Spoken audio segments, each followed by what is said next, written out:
recording.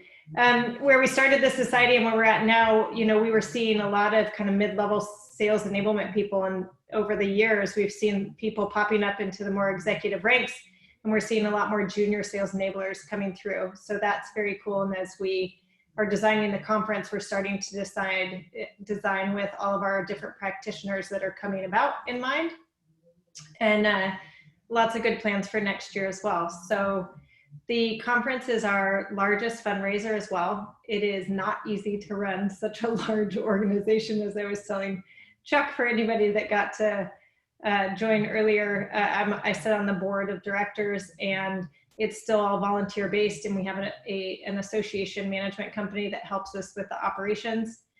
And this is our big thing this year. We're going to be also rolling out membership in the new year, and it's a way to get in and get your membership without paying whatever the prices are going to be for the different tiers as we roll that out next year. So we see it as a great opportunity to just come connect and find out kind of what's going on across the board within sales enablement and from leaders in our space. Thank you. Yeah, so again, I'd encourage, I've been to several of these. I've always walked away, you know, picking up tips and tricks that I've used right away. It's a great way to connect with other people that have mentored me and helped me along with my career as peers and as coaches. So I would highly encourage you to take the time, especially since we can do it from home without, you know, really leaving our families, and do it virtually, to take the time off and really put in and try out this experience. So here are some links for new people who haven't spent a lot of time with us. I'll put this out. You can go and find us on the sessociety.org, but there's some great stuff. You can find us, specifically this link, on the events page. But you can find LinkedIn groups, you can find, you know, about our guiding principles. SES is doing a lot more stuff with webinars, hosted webinars by some of our partners. There's some great content out there, and I encourage you to go out and try some of those. So take a look at some of these. I just wanted to create some resources for you. And so with that, not to take away from any more time from our panel, I want to turn it over to Alicia to introduce our guest panelists and get right into it. Perfect. Thank you, Chuck and Juliana. SES is going to be such an amazing event this year, especially since I'll be speaking, and Jess from High School will be speaking as well. So if you go to attend anything, attend because I'll be speaking. No, it's went last year for my first year, and it is so much fun, such a great experience, and I'm super excited for it going virtual.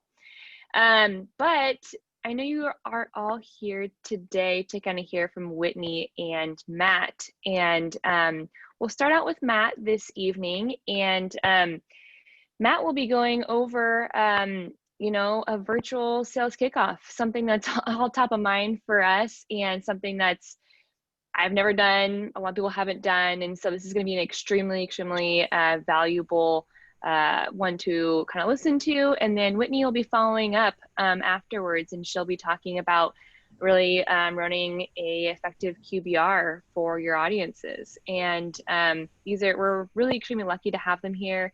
I know they do these talks sometimes, not to everybody. And so what we're thinking the format will be is we'll do like a 20, kind of 30-ish, however long you guys want to take to kind of walk through your presentation.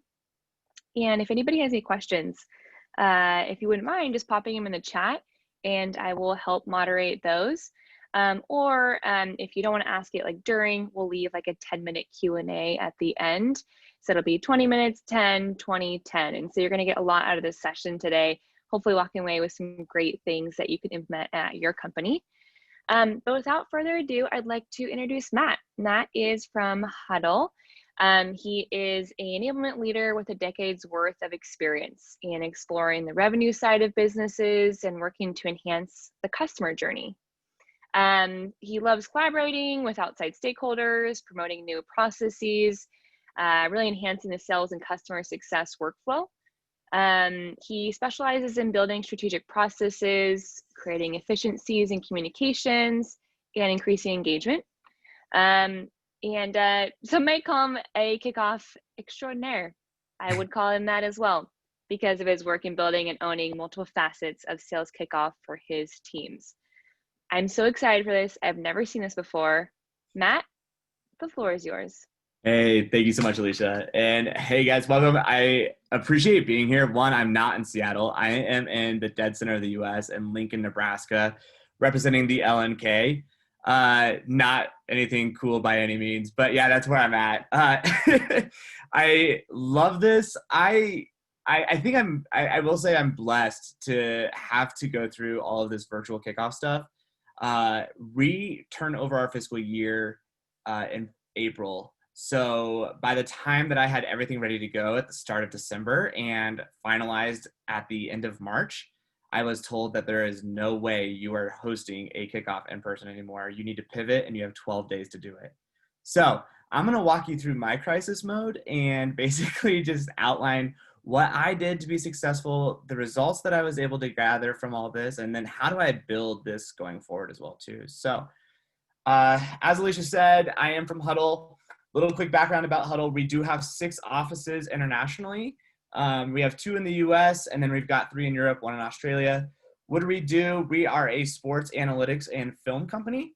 So it's really awesome that we get to have every aspect in every community at every age and level around the world participate and use our products. And it's so great that we don't have a defined customer base because we have to serve anybody with at least a remote interest in sports. So a little bit about our revenue enablement team. I specialize in all 4 different markets: sales, customer success, implementation, and support. That is roughly around 584 frontline revenue Huddlies across the entire globe. We do split up into our business units, but when it comes down to the whole kickoff perspective, it's 584 that we have to solve for and make sure that each one of them are continuously engaged. So I'm going to jump into a couple of different things. I want to kind of demonstrate real quick exactly how I felt so you guys can feel that pressure. I'm sure you don't need additional pressure now, but to understand exactly where this is coming from and how we built all this out. So without further ado, my favorite show in the world is The Office. So Dwight Schrute was my leadership team, and the fire was COVID. So if you know what I'm about to show you, you know exactly what this clip is. And here we go. Fire! Oh, fire! Oh, my goodness. What's the procedure? What do we do, people? The phones are dead. Oh, how did that happen? It's out in the hall. No, we don't know that. The smoke could be coming through an air duct. Oh, my God. Okay, it's happening. Everybody stay calm. What's the Everybody procedure, stay calm. everyone? What's the procedure? Stay calm. Wait. Everybody calm down. No, Michael, no. Touch the handle. If it's hot, there could be a fire in the hallway. What does warm mean? Oh my gosh, try to get the door. Not a viable option. What next? Don't try. Go to the other door. Oh, here's a door. Check that one out. How's the handle? It's warm. Okay, go to the back Well, door. another option. Another option. Jeez. Okay, settle down, everyone. No I punching. forgot my purse. Leave it, woman. Get out of the way. Go, go, No, go. things can be replaced, Phyllis. People, human lives, however, can... Ah, my hand. That's hot. This was hot too. Okay, we're trapped. Everyone for himself. Okay. Let's go. Let's go. Get out of my way. Okay. Paul, please. Have you ever seen a burn victim? Okay. Procedure. Exit options. Where do we go, folks? Use a what to cover the mouth? A what? A rag. A damp rag, perhaps. Let's remember those procedures. What are the options? Okay, that's the wrong way. We've already tried that. Remember your exit points. Exit points, people. What's next? Huh? Stay alive. I'm getting help. Pull me up. You're too heavy. I only weigh 82 pounds. Save Bandit. How about 911? Anyone? 911.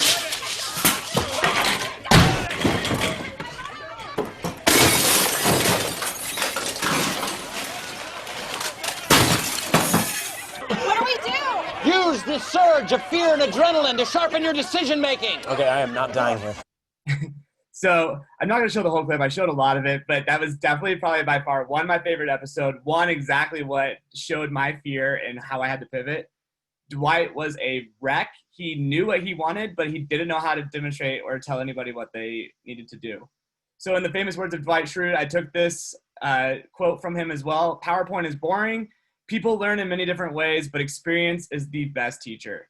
So of course, I wanted to make sure that I could build a kickoff that was going to be, one, engaging, two, available for everybody from every region to basically understand and comprehend from the same spot. So, I'm gonna go over today basically a couple different points. Structure, I'm gonna give you a little Zoom tips on whether you should use a meeting or a webinar function here. How do we continue to stay engaged? How do we report on those engagement levels? And then post-webinar engagement as well too. And as Alicia said, we'll allow some time for Q&A at the end. So if you have those, please drop those in the chat as we go through. So structure, a couple different things that we need to look at. Of course, identify what your goals and objections will be. Pick out a theme. I used The Office for my last kickoff and it was great. Every time that I had a break or something to use, everything was Office themed. So if you could relate to that, you understood exactly how you were going there. Our presenters then identified those clips and sent them to me, and we were able to tie in our presentations to those clips, which is also a great way to reinforce exactly what you're doing. So if you're at home watching that and you see that fire drill episode, you know exactly what you're trying to watch one more time. So pick out your theme. Again, identify your budget. Going virtually, there's a lot of different things. Although we can say budget is almost not necessary. That is false. You know budget still has a place to play. What does swag options look like? What is at-home gifts? What is making sure that we have guest speakers now available because the budget for the venue is now cut, or the food or anything like that? What can you do to level up the experience on that front? And then of course, create your game plan and agenda. So after you've identified, all of those, this is where I also gave to Alicia a free template that I built on how to register and build out your own RKO. It has a couple of different assets that are in there when it comes down to it. What the agenda is, the links, stakeholders, a RACI chart. If you haven't used one of those, start using them. They're great, especially as you're working with a multi-department event such as this one. So what does your structure look like? First of all, identify how many days are you gonna actually present at? What are the time blocks that you need to take into consideration there? Time zones, is it 1, 2, or all 24? How many attendees do you plan on serving? How many different roles are gonna be in there? For me, I had 8 different roles that had to have part of an engagement session at each one of these kickoffs. Breakout sessions, if you don't wanna do a full day's worth of a kickoff, which I don't recommend, do some pre-planned breakout sessions. We hosted 9 sessions, but 6 of them were completely different. Those were ran by our sales leadership team. How to build a stronger pipeline, how to make sure we have stronger demos, what was the connections, and how to reestablish those. We had tons of different ideas that our directors came up with and said, this is what we're really struggling with. We want to make sure that this is the learning and the exercise part going into this ahead of time. So we hosted these 2 weeks in advance. We required each one of our sales reps to sign up for a minimum of 3 of them. They could sign up for every single one, but for a minimum of 3. We had 100% of everybody register for 3. We had over 200% of everybody registering for all 6 of those. So it was great. We know that each one of those breakout sessions had value, and we were able to report on that as we continue to see attendance numbers continue to climb every session there.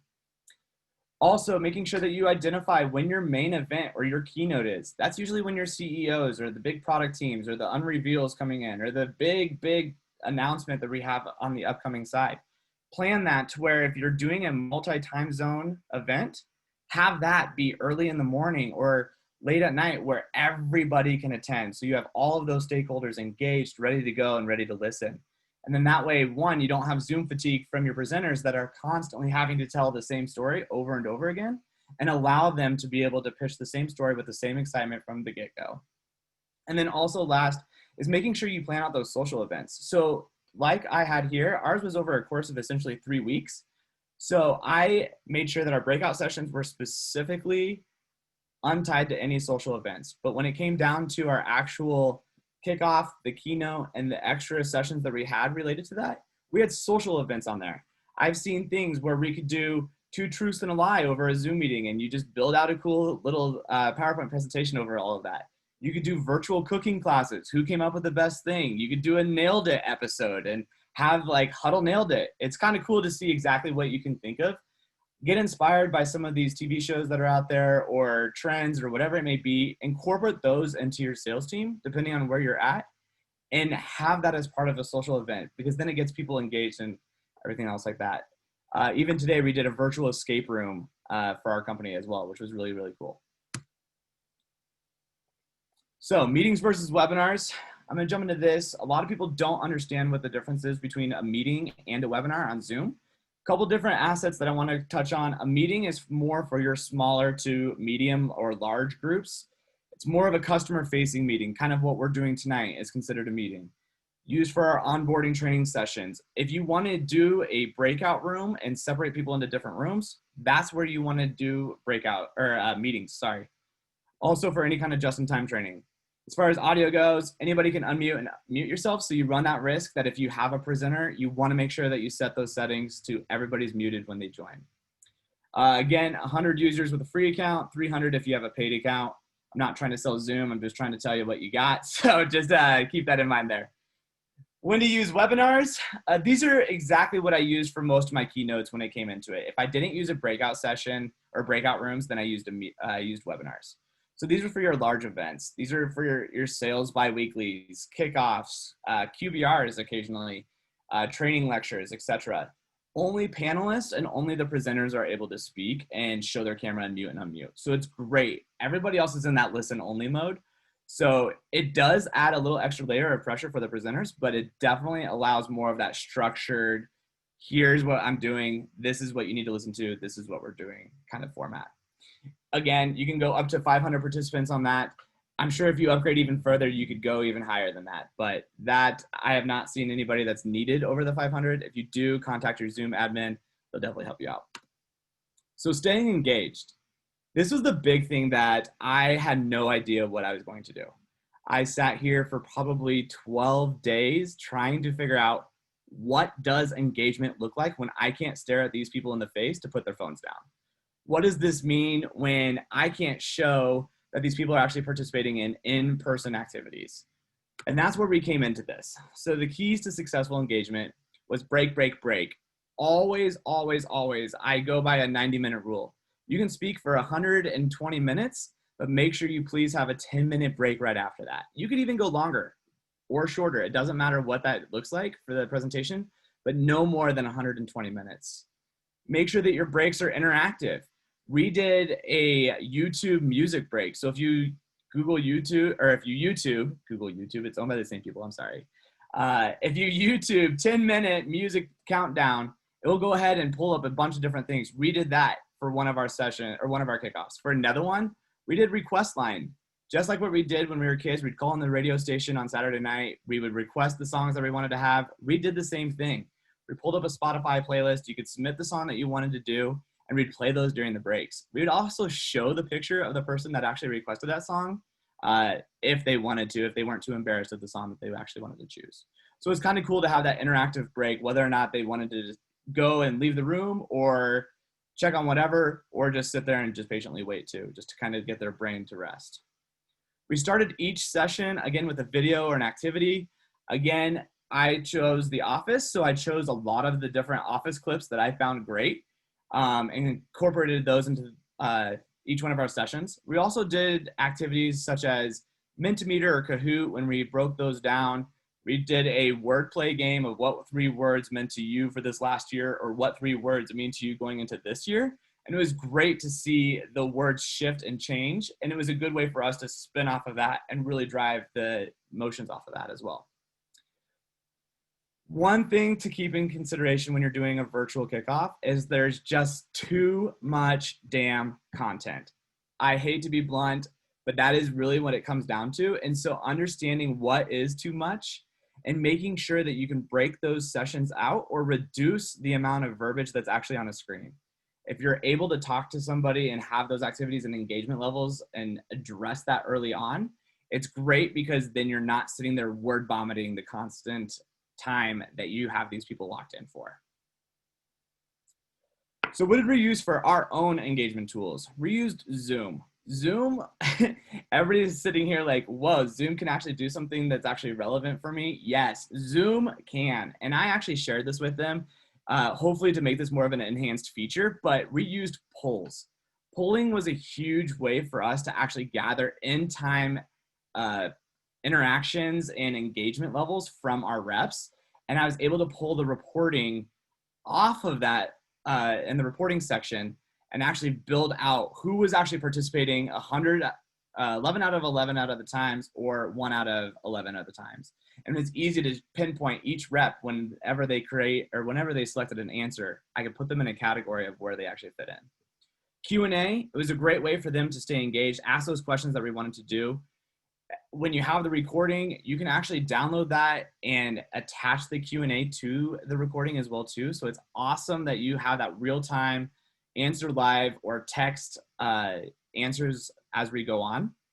You can do raised hands or reactions when you're sitting in a webinar or in a meeting. Zoom has enhanced their emoji game significantly since I built this deck. So you can do a lot more than just raise your hand or even reactions now. Incorporate as well with videos. That is huge, getting their mind just to shut off for a little bit, zone in, and make sure that they are focused on one thing. And also Mentimeter, or you can use Kahoot as well. It's a great, fun, interactive tool to build those quizzes, displays leaderboards. It provides more of a friendly competition as well too. One thing when you are showing videos, please, please, please make sure that when you are sharing your screen, you share computer sound, you optimize share screen for the video clip. That is a huge miss that a lot of people always forget. If you don't click those, basically you have to have your mic unmuted and all the video content is going through your speakers. It just sounds good. It just doesn't sound good and creates that loss of attention as well. Polling, this is what I said earlier. We set these up on the Zoom website itself, or you can set it up within the meeting. Zoom limits you up to 10 questions. And I know you're probably thinking, well, Matt, you just said you did 11 earlier. How did you manage to squeeze that extra one in? It was easy. We actually had somebody on the back end gathering all of this data for us, and she would delete all of our polls for each presenter and add the new ones straight in. So it was great for us to have that back end support that was able to build up all of those questions. And we did multi-different questions as well too. There was a correct answer. There was a just because answer. There was how do you feel or what was your opinion answer. So we knew that we could track different levels of engagement, but no matter what we got as a response, showed at least some sort of engagement at that point. So again, I mentioned Mentimeter and Kahoot as well. This is the provide 3 words that are going to describe 2021.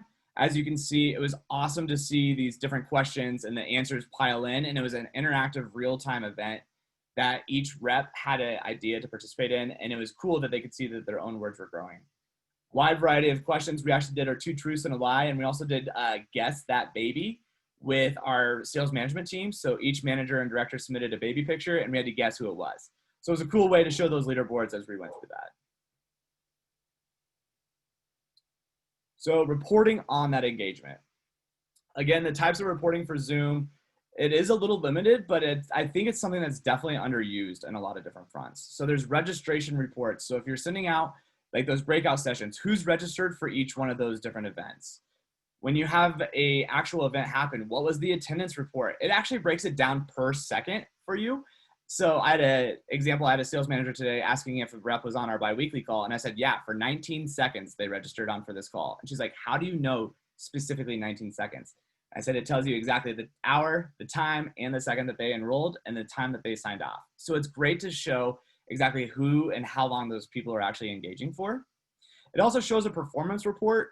Basically, if they're engaging in the questions, if they're making sure that Zoom isn't on the back side of the computer and they're browsing through Facebook or Twitter on the same side, it actually shows if they're engaged on the screen itself. As far as Q&A, again, same thing. We can register how many questions were actually being asked, who was asking those questions, and what were the answers. It was great for our presenters to take that back, either look at it as, yeah, that was something that should have been said, or that's a good point. We need to address that going down the road. And then, of course, polling. So how do I get these reports? If you log into your Zoom account on the web, on the left-hand side, you'll see meetings. If you have webinar attachments, you'll see the webinars, reports, usage, etc. Go ahead and click on the reports. And when you get there, you'll select the report type that you have. Again, pick whatever one you want. I primarily use polling reports for the kickoffs. I also pull attendance reports. That way I know exactly who was on at what times and how long. Once you pick out which report you're grabbing, go ahead and then say, this is specifically the meeting that I needed to grab. Obviously, you could tell somebody logged into the club meeting a little early. Afterwards, the unique viewers was 33. That's exactly how many people we had break out into that session as well. So select your own session or choose your webinar, generate your CSV report, and then go ham on your formulas and really identify exactly where you want to go. So how do you use this information to basically paint your story? This is cool. One thing that we didn't consider, but we ended up using a big ton, was how do we engage and motivate our presenters? So each presenter basically spoke twice. We had day 1 results and day 2 results by surveying our reps. We knew that we had our presenters basically saying, hey, I saw I was dead last on the last time I checked out the survey results. Can you please let me know? So Ian slacked us that over there. When I went over to it and I found Ian wasn't dead last anymore. He was 4th, which was great for his boost of confidence that he did a great job.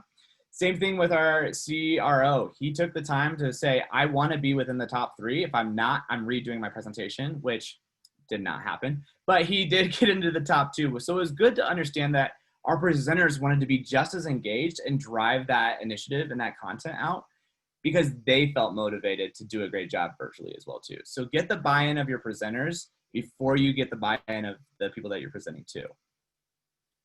How do we inform the managers again of the participation?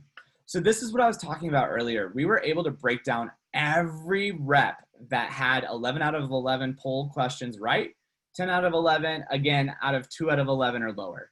So I was able to say, okay, managers, just to let you know, only 47% of our reps answered all 11 out of 11 questions right.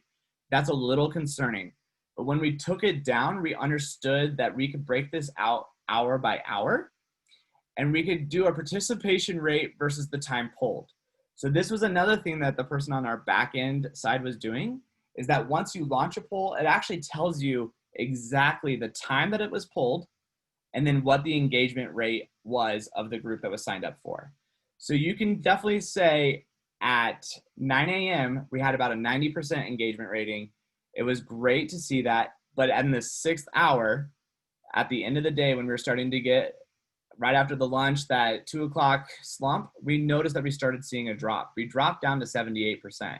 And that was really concerning. So when we jumped back up to the 2:30, we were discussing on the back end with all of the presenters that, listen, we're at a 78 engagement rating right now. We need to boost this up. And it was good because we were able to pivot instantly by either adding another video clip or another activity right in. And we were able to see, okay, cool. Now I'm back up at a 91%. Yeah, I had a slight dip at 82, but did we answer that question too early? Because the next result was at 95. So it was easy for us to try to track that engagement throughout the entire day. Having that back end analytics person was probably the biggest lifesaver that I could have going into my kickoff. She drove all of the numbers for me. She recorded every response that I needed to have done. And she also made sure that she could track and share those results to the rest of the presenting and leadership team as we're going through.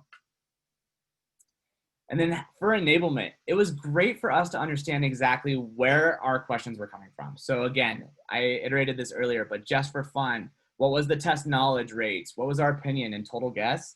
The just for fun was definitely more engaging for our team. So we wanted to participate and throw those in. We know that going forward with our biweeklies, if we were to incorporate these questions, we need to throw in at least some just for funs as well as testing for knowledge, because those were our 2 top results. And it was able for us to drive that higher success levels. Question for you there. At the end of the day, when you have done your kickoff, have a glass of wine, have some beer, whatever you want to do, whatever you drink, or whatever your relaxation is. I forgot to add this R, but it's relax, recap, retro, and reinforce. So definitely make sure that you're relaxing afterwards. You've earned it. You deserve it. Recap all of your results. Get all of those in. Retro with your team. And then make sure that you're reinforcing the content as you go through the rest of the year. And at that point, I have time for questions. Yay, thank you, Matt. That was super interesting. I had no idea you could go that deep into Zoom. I love it. I definitely want to try everything out. Looks like we have maybe a couple questions here. One to start out with. I'll start with Lisa's question. And did you do 8 hours every day? Yeah, Lisa, that's a good question. We did 8 hours for one day. And we actually did 3 different kickoffs. I don't know if I said that, but we did 3 different kickoffs to hit all of our time zones. And so for the US competitive team, I did an 8-hour kickoff for one day. Our other 2, we broke them up into 4-hour chunks for time zone differences. Holy cow. Can I ask another question? Yeah. So what kind of skills did your analytics person have in the background? I mean, who was that on your team? Who did you point towards that? Yeah, so What's their title and skill set? So you're going to laugh because it's nothing to do with a RevOps person here. The analytics and the reporting on all of that was actually our corporate communication advisor. So she actually played a big part in planning our kickoffs, and she was actually only 3 weeks into the job. So she was super excited and engaged to drive success of our sales team, as she was also kind of an administrative assistant for our CRO. And so it was awesome that she had that same analytic drive to come up with this.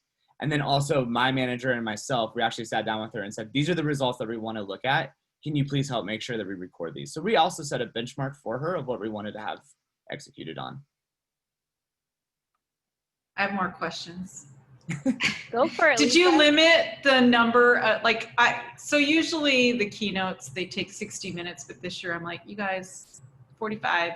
And I'm thinking of doing a half day for 3 days instead of a full day, because I think Zoom is just exhausting. Yes. So did you limit the keynotes? You were talking about less content is more, or there's just too much content. So how did you limit the content, to keep it engaging? Yeah, so on my content, I told everybody that wanted to present at the kickoff.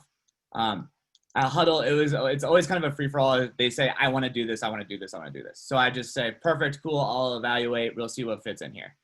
Tell me what you want to present on. So I had requirements. 1, the conversation had to be under 45 minutes. 2, I didn't want to hear about the past unless we were doing a results section or an awards section. I wanted to know what's going to drive and hype for the future. And so that was the big thing that I really wanted to stress versus the kickoff that I did previously in person. It was very much, this is what we did last year. This is how we did. You guys did great. Now let's do it again. And it just wasn't motivating for people. So understanding like what the futuristic content is and touch very little on what the results are, because if you're doing it right, you're actually showing those results in bi-weekly or monthly meetings or QBRs with your teams or one-on-ones as well too. So they already know where they're landing at. We just want to make sure that we know where we can go in the future. Looks like we've got another question from Camille Ramirez. Did you look at any virtual event platforms like Hub or Social 27? If so, what made you go with Zoom and Kahoot? Yeah, that's a good question. Again, if you remember, I had 12 days to flip my RKO. So it was not a time to shop. It was not a time to do some testing or anything like that. I mean, I could have done my whole kickoff probably with a free trial, but I mean, I just don't think that would have been great for a great experience. Trying to learn how to do a virtual kickoff and then learn how to do it for a platform. So going into this upcoming year, there are so many great tools that I've seen so far of how to plan a virtual kickoff. There's actual softwares like you just alluded to, Hub and Social 27. I believe Showpad is coming out with something. I believe HighSpot has some virtual kickoff tools that they're using as well too. So yeah, I mean, if you have the time to research and use a platform that could help you out with that, go for it. But again, 12 days, I already had a Mentimeter subscription and I knew I had Zoom. I just had to reach out to IT to get myself some webinar access. So that was the extent of my costs and upgrading in platforms. Hey, Matt, luckily we got 3 months, not 12 days, but right. We get that same phone call. My question is, what's the biggest thing that you would say that you learned from doing your first virtual kickoff? Yeah, so the one thing I learned, first of all, it was great to hear my sales leadership praise the event. Our CRO at the time completely said this was the best kickoff he's ever done. And the fact that he said that and he was there for 6 years prior and it was virtual and repivoted in 12 days was a huge success. So the thing that I learned the most from that is that, one, we don't know it all. Two, we understand that there are going to be some dumpster fires because it's all over technology. We don't know if the internet's going to go out. We don't know if Zoom's going to crash that day. We don't know what kind of technical difficulties there are. So the biggest thing that I learned, which I take very personally when I host a biweekly and my internet goes out, is you can't control what you can't control. And so for me personally, that was a huge learning point. As far as like what the engagement levels have done, that has also sparked so much bigger interest for me on how to report on my reps' engagement via Slack. So now I'm measuring what the reaction rates are when they are slacking in a read-only channel, what our participation rates are, what are their engagements with training. This just opened up a giant can of worms to set more KPI standards and initiatives for even enablement teams itself. Perfect. And my last question is, can either you or your analyst person that only been there for 3 weeks, like hold a class or training on how to pull those analytics and all that good stuff? Can we host a class on that? Yes. Sure. Yeah. I mean, if people want to jump on that route, I will definitely get something lined up. I can get Alicia. I would definitely bring in my manager. She is a formulas wizard, and yeah, I would definitely, that'd be a great thing to do too. I love it. Sign up, Matt, for more webinars. Great. Give him more work. You don't have a day job, do you? You work for Zoom also? Side hustle. Well, perfect. Thank you so much, Matt, for walking us through that. And I know Matt is always open to like having additional conversations.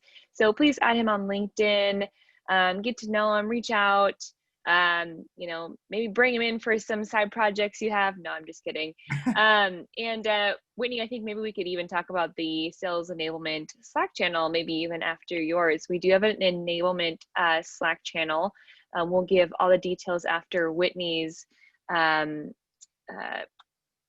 presentation here. And thank you so much, Matt and Whitney. So if you don't know Whitney, she just recently moved here from New York. She's in Seattle now.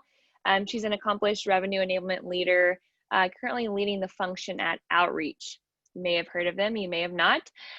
She has extensive experience in learning gap analysis, curriculum design, and implementation, professional development, consulting, project management, process improvement initiatives. Good Lord, what haven't you done? While she has a diverse background in experience in multiple industries, her passion consistently has been working with sales teams to develop skills in pipeline opportunity and relationship building. She believes there is nothing more gratifying than seeing tangible business results impacted by training initiatives. So I think that really leads into QBRs, the ever daunting, ever moving, changing QBR world. And I've seen this one before, and I took a massive amount of notes, and it's going to be very interesting for you all to kind of get a different perspective on this. So same thing here, about 20-ish minutes, Whitney, and then we'll save 10 for Q&A. And I'll hand it over to you. Thanks, Whitney.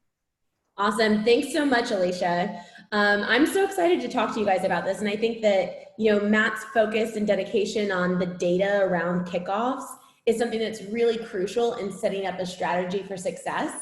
The other opportunity that you have to report on data is a QBR, so quarterly business review.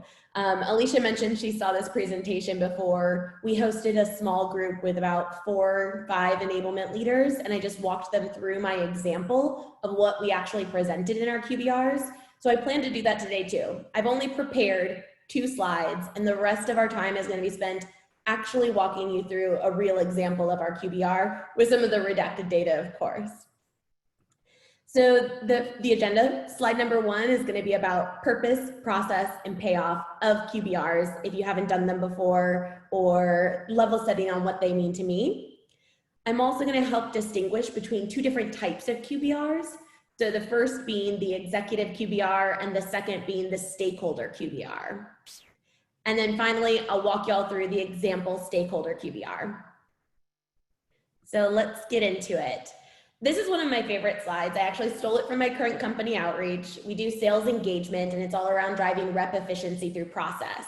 But when I saw this really resonated as something that I feel all the time in enablement, which is right now the status quo is this reactive nature where you're constantly chasing the shiny object of different priorities that are coming your way.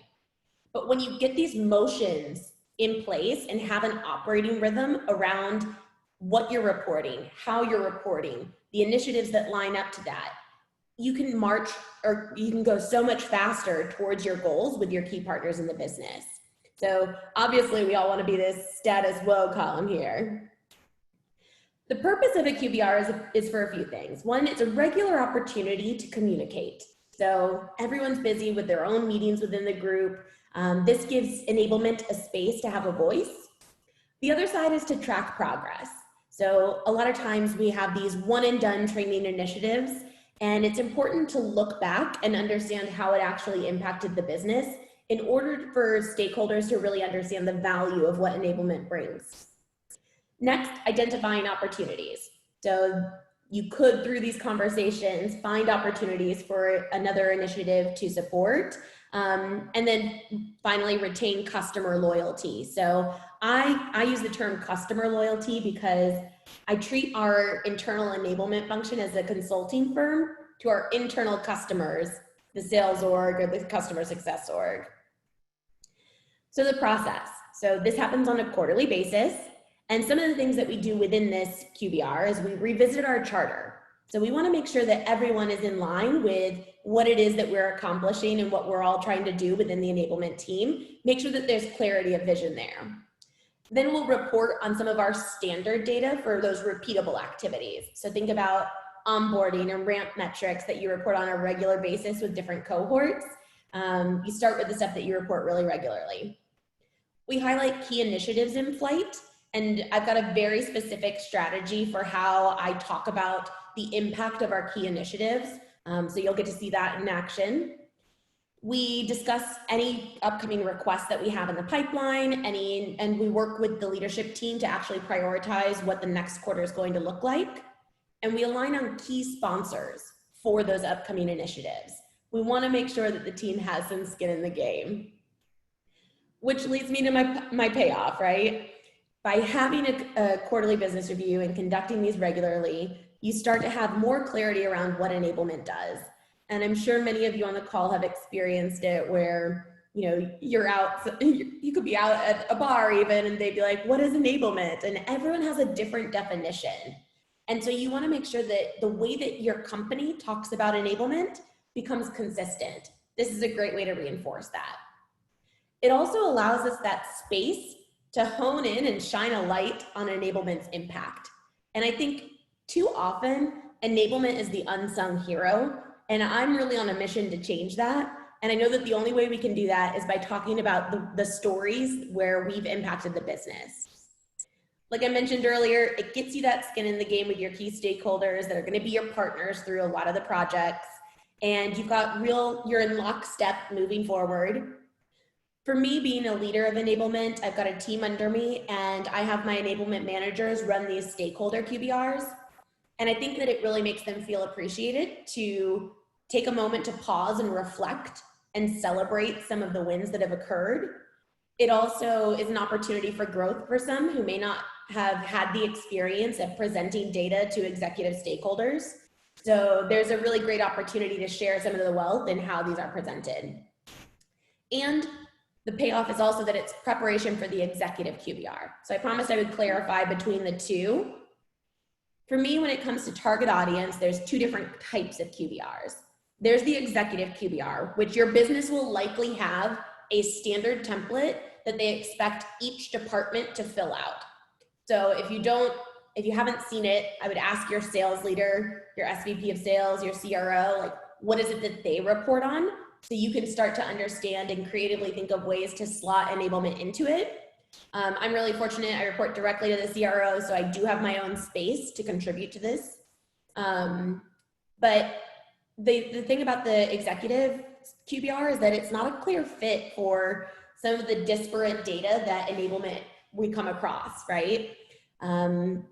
Sales data is cyclical, and it happens in a funnel, and it's something that's repeatable. And so it's really easy to report on that at the executive level. For enablement, we're still forming what that means for us, what our data strategy is as an industry. And so it's a little bit more challenging.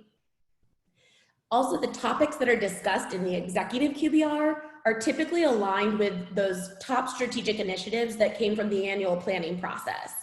And they're viewed as this quarterly look back on the previous quarter, outlook on the next quarter. What I love about a stakeholder QBR is that it gives enablement a little bit more creative freedom. It allows us that opportunity to pull the data sources together. I think I even heard someone earlier mention like an enablement metrics pack, right? So we're able to like pull all these metrics together and present a cohesive view.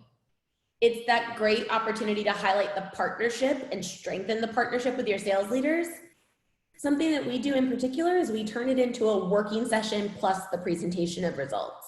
So everyone feels like they're leaving the meeting with it being a really impactful session where they've contributed, not just sat back and listened to something that could have been an email. And we run these mid-month, mid-quarter, and here's why. It's really helpful to fit within the operating rhythm of your sales org. And so for enablement to have time with all of our key stakeholders within sales, we know that we can't do it at the end of the quarter because they're busy closing deals. So middle of the month, middle of the quarter is a sweet spot to conduct these. And so we baked this into the standard operating rhythm. And so now you can see what I mean when I say these stakeholder QBRs really help to set up those executive QBRs for success. So now I'll get into an actual example of the stakeholder QBR. I mentioned earlier that it's an opportunity to reinforce your mission or your charter. This is where the lines get a little blurry, so bear with me for a minute. I just transitioned to outreach from a previous organization. So I took our QBR that existed at my previous company. It's gonna look a little jumbled between some of the branding, but hopefully conceptually you'll understand what I'm saying. At my previous company, we focused really heavily on the enablement mission being ELTV, employee lifetime value. And so this was a concept that was really important to us because our stakeholders in customer success and sales focused on customer lifetime value.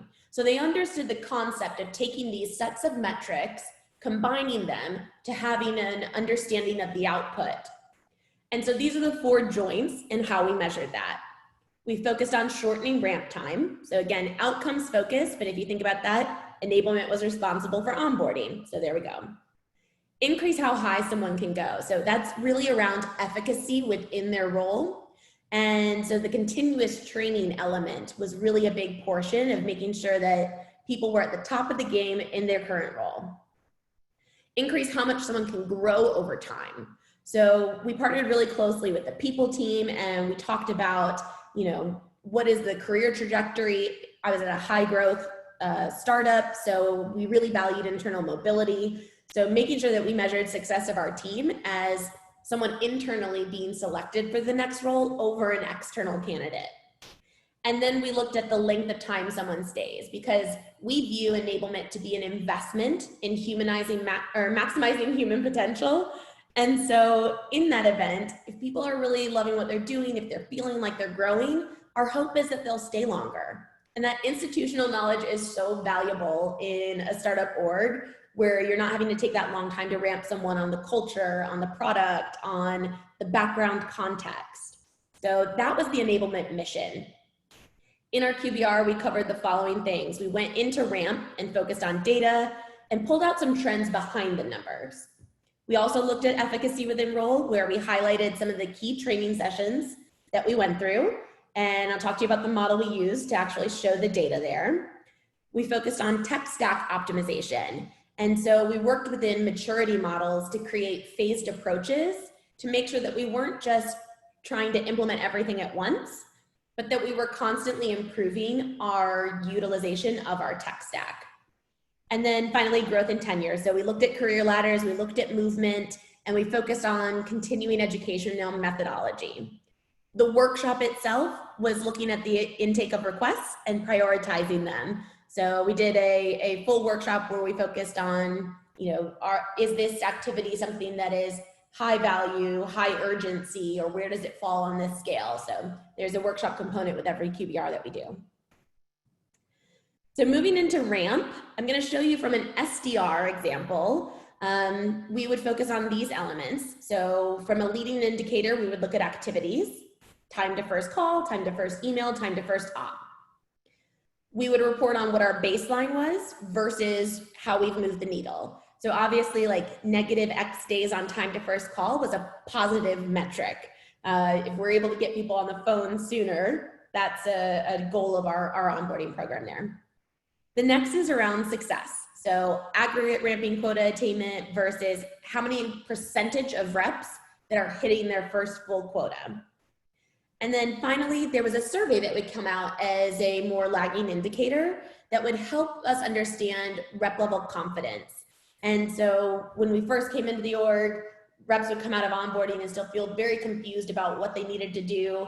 And so this was an area where we were able to drive really dramatic progress. We would define the data to make sure if any new managers had joined, like that they understood what we meant by it and where we got our understanding of baselines. And then we would do cohort comparisons. So based on the reps that were hired in these different classes, quota attainment and ramp success looking like.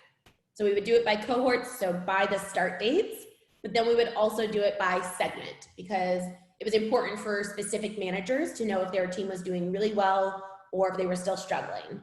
So I know that there's no real data here, but what you can tell from the areas where we were doing well, our inbound program was producing great results. Our enterprise program still needed quite a bit of work. And so this data allows us to understand where do we focus our efforts in order to drive progress.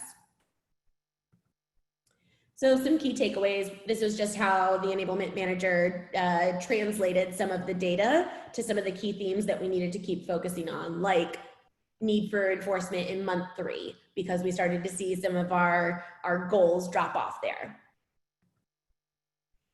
I talked about how we were big on maturity models. This was at a previous workshop in a previous QBR. The leadership team partnered with the enablement manager to define what does good look like when it comes to onboarding maturity. And together as a team, they're rallying behind a mission to help move up that maturity model. And so in each meeting, when we talk about ramp, they focus on where are we now? So it's a mall map of you are here. And we had just made the leap from level 3 into level 4 when this meeting was presented. So that's really the focus on onboarding. Next, I'm moving to efficacy with enroll. And so I told you, we mentioned that there were a few trainings that were rolled out. And so one of them was a pricing training. It was really geared towards AEs, but the SDRs needed to know if they were asked about price early, how to respond, how to describe the pricing philosophy in advance, and some of the SDR related roles around it. And then we rolled out the persona messaging matrix during that time as well. So connecting the dots. I mentioned that I have a framework that I use for these key initiatives, and for anyone who has more of an L&D background, this is probably going to look familiar because it is Kirkpatrick's model. And so with this, we focus on connecting the dots, not just jumping from, we had this training and the reps liked it, all the way to the end result, but really bringing the sales leaders along the journey with us to help them understand how their coaching and reinforcement impacts those results. And so enablement, being that person that doesn't lose sight of the end goal, is really helpful in driving that. I'm going to show you a high level example right now. I've also got a very detailed example at the end if we want to go back, if we have more time, because I'm just now educating my current management team on this process. And so I'm hand holding them as we start to roll this out. But at the highest level, for a team that's already used to this model, our enablement manager could go into the meeting and say, for that pricing training, we received an 8.9 out of 10 as our survey feedback. They'd report on anecdotal trends. We would do a certification. So we would track completion rate and average score with any opportunities for additional coaching. We would create a gong tracker that aligns with the conversational intelligence associated with it. We elicited feedback from their partners and AEs, and we measured and monitored opportunity notes. Ultimately, what we wanted to see from that was the conversion rates and win rates go up. And so this was something that it's challenging when you first roll it out, but once people get used to it, the muscle memory around this is incredible. Now I have managers coming to me being like, hey, what's our level 3 game plan? Like, how are we going to measure the retention strategy? And I'm like, you didn't talk that way before you met me. So it's something that I'm really proud of and something that I've seen work and I think is really exciting when it goes well. So moving into the tech stack and how we reported back on these, I'll show you a few, right? So sales engagement tools, knowledge management tools, learning management, and conversational intelligence. You saw that they all followed the same model. And so we look at current state versus ideal state. What are the consequences if we don't continue to make progress here? And what are the positive business outcomes that we anticipate by maturing this function? And so we have a phased approach that helps us to move the needle. And we talk about this in partnership and we track progress. And so if we had completed phase 1, we would report back on that and move into phase 2 as a group. And so this keeps us arm in arm with our managers on understanding how they have an impact here too. Phase 3 was TBD, which meant it became part of the workshop as part of the continuous discussion. So moving to growth and tenure, I'm going to go through this one really quick. But basically, when we would look at the career ladder, we would look at promotions within the SDR org and then promotions out of the SDR org. So our most common paths were to AE and AM. So we would report really regularly on that. And then command of message was our methodology. So understanding which of our SDRs were, like, what was their level of expertise created throughout this, because they needed to understand it in a little bit of a different way than our account executives. So then the workshop would happen. This was just the discussion around the prioritization, talking about those different tools and how to develop it. And that's all I have to show right now. But I just wanted to point out that I am obviously really passionate about this topic. So if anyone wants to continue the conversation, I think that data strategies and having something that really gains buy-in from the leaders and creates that unique operating rhythm and muscle memory that people are all talking the same language about enablement. Not only is it good for me and my team and my business, but I think that as we do this at scale as an industry, we can have a really strong impact in understanding that enablement is a strategic function. We're not tactical order takers. And I'm really excited about continuing that progress. And so part of what I do on the side, and a few of y'all have even been highlighted on it, is the Enablement Enthusiast website. It's just a passion project, but feel free to check it out for spotlights on other members in the enablement community and some of my thoughts on some hot topics that are top of mind for me. Yay, thank you so much, Whitney. Oh man, that is such, I love this so much. I mean, there's so much to digest and you could spend an hour just on each slide in here. I mean, it up levels your conversations, right? I mean, like you said, you're no longer seen as someone who just takes orders. It's, hey, I've actually done some stuff this year. I've kicked ass and here are my results. And that's how you get promotions. That's how you get job offers. And that's how you get that recognition throughout your entire organization. So extremely impactful as well.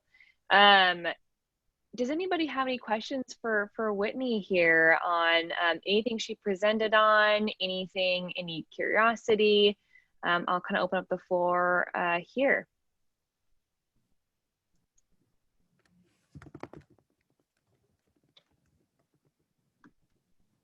Can't see anybody's faces. I can't call anybody. Maybe Lisa? You just popped on. I was asking, what does CPTD mean? Yeah. It's Certified Professional in Talent Development. And okay. So it's a certification program through ATD, Association of Talent Development. It's one of their highest certification levels. And for me, it was a really big growth opportunity. I was just at the cutoff point for when you could start to apply based on years of experience within talent development or enablement. And I felt like I had a few areas where I was really, really strong, but I wanted to become a lot more well-rounded, especially as I was going to lead teams. And so I got my CPTD to become to fill out some of those voids that I hadn't experienced through my actual career experience. So highly, highly recommend if you feel like you're a delivery specialist, but really want to understand instructional design or like management capabilities. They've got a lot of programs going on right now where it's even around these consulting skills. So because I position my team to be a consulting group, it's something that I'm constantly developing within my own org. So I found it really helpful. No, that's awesome. I'm too old. I don't care. I just want to retire. You go, girl. You can take my job in a few years, I hope. I'll take your job. No, Yeah. I'm just kidding. I just want to go to Mexico or something. I just want to get through the next SKO, and then that's so. That's the pinnacle moment. I love it. I am curious, Whitney, what are, what really lands with, the leadership team? Like, where is there like an aha moment? They're all like, oh yes, this was amazing, or this really made sense for me. Is there anything that you could see like just click in your leadership's eyes on like anything that you'd give advice around that? Absolutely. So there's two things that come to mind with that question. The first is speak the language of your leaders. And so I take a lot of my process and I apply it back to the sales org. So when I talk about how within my process, we've got this phase called analyze, right? And I relate that to, this is your discovery phase. So when you ask me to take on a training project and say, no, just go and build it because you've got high urgency, I would say, would you ask your seller to go do a demo without conducting discovery?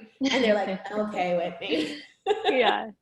So I would say like, try and find ways, because I truly believe enablement is like sales. We're selling change. We're selling these new ways of thinking about things. We're selling new behaviors.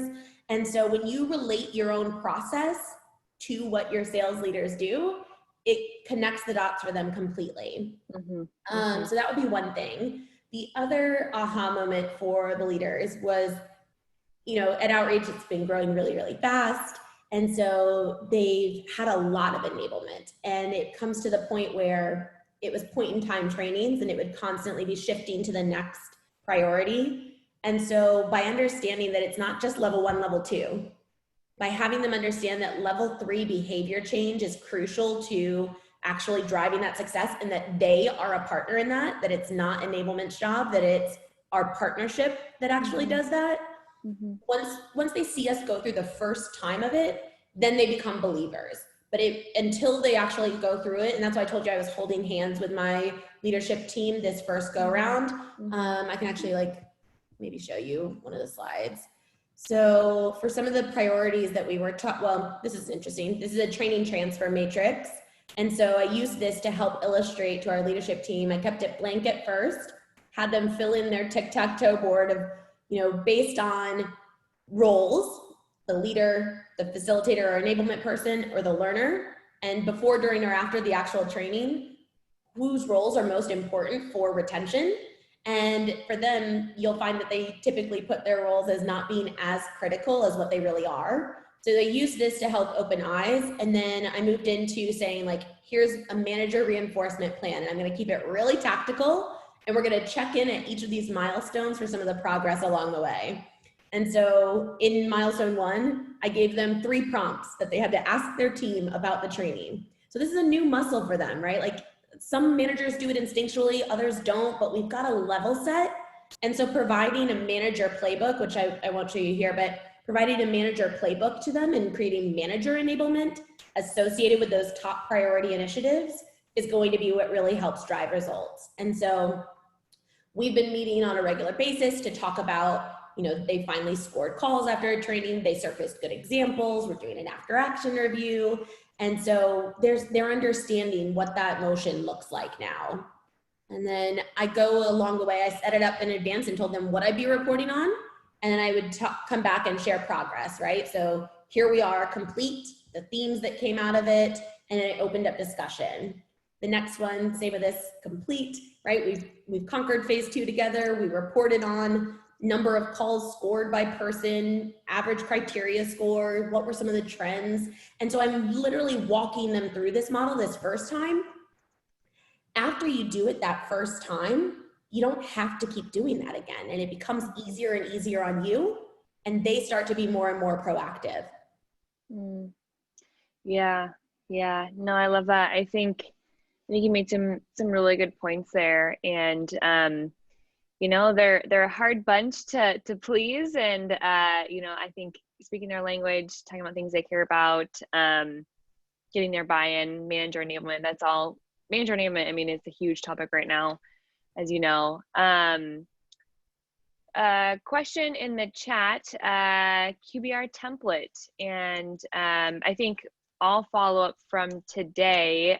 Chuck, how would you like to do follow-up? Email you for templates and like follow-up, maybe presentation, or email them? What do you think is best?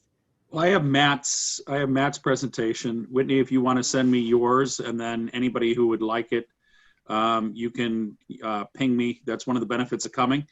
If you want to send it over to me, I'd be more than happy to send you an email with the links to their presentations. First name dot last name at Gmail is a good way to get a hold of me, and I'd be more than happy to send you. Oh, and Juliana's sending that she's got, if you'd like a copy of the recording, I'll send you the triple pack. So you can get a copy of the recording, you can get whatever Whitney sends to me, and I've got Max's presentation as well. We'll send you all three.